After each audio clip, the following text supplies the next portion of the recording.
Motorhead, Ace of Spades. Had to throw that one in there as a little bit of a tribute to you-know-who. Now, we're coming up to the hour shortly, and just before we head on into the final segment of the show, I just wanted to give you a little bit of background information. Now, it's a little bit of a segue, but I needed to throw this in just quickly. I wanted to give you a little bit of a snapshot on the wealth and power of the British royal family, namely Her Majesty Queen Lizzie. Okay, now the Queen is the wealthiest person on earth that we know of. Now, a lot of people out there will go, that's just rubbish. Well, let's just say, as a person, she is, because a lot of her assets are hidden. And we don't actually know what she's worth. Some say it's £450 million, and some say it's up to 70 trillion.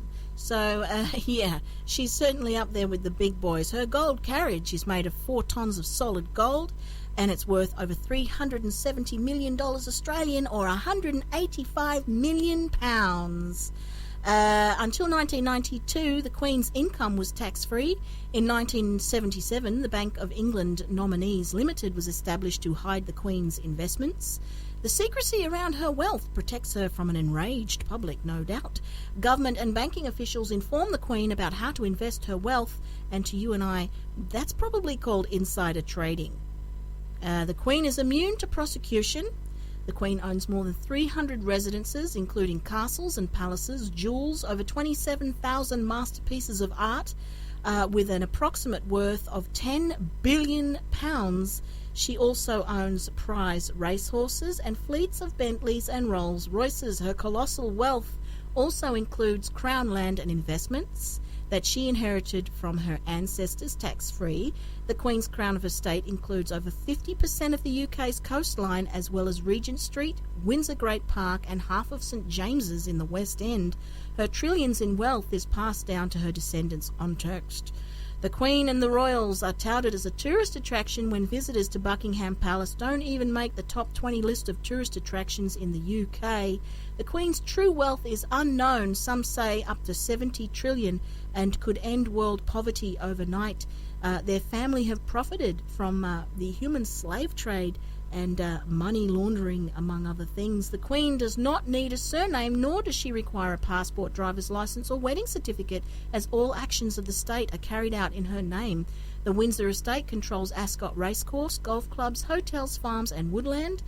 In Scotland, the Crown own fishing rights on many rivers, oyster and mussel fishing revenues and mining rights throughout its holdings. Their influence behind the scenes is impossible to measure, as their letters to the Attorney General are kept secret. However, we do know they routinely meddle in political affairs, and all major political decisions are cleared with the Queen first. Prime Ministers, military, police and government officials must swear an oath to the Queen before the country. The feudal Cornwall laws allow the Prince of Wales, Prince Charles, to claim money and assets of anyone in Cornwall who dies without making a will. He has claimed £3.3 million of other people's money. The people of Cornwall have complained and requested that he use this money to further the public purse, to which he has royally told them to go fuck themselves. The Duchy of Cornwall, the Prince of Wales' personal estate, is not required to seek planning permission or planning consent like other builders. As such, he avoids levies and fines applied to anyone else. The Duchy pays tax voluntarily, has free advice from government lawyers, and Prince Charles pays no corporation tax or capital gains tax on his business enterprises. The feudal Cornwall laws are a medieval system passed down from ancient kings and queens, and allows the Duchy of Cornwall to operate as a separate legal jurisdiction.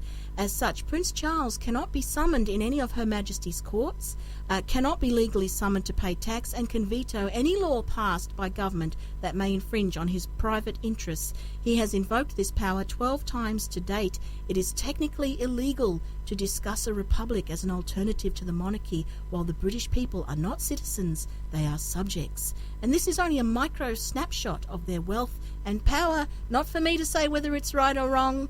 It's up for you to decide what's to happen here in the future, and I'm sure that they'll have something to say about that too. This is ZZ Top. Give me all your lovin'.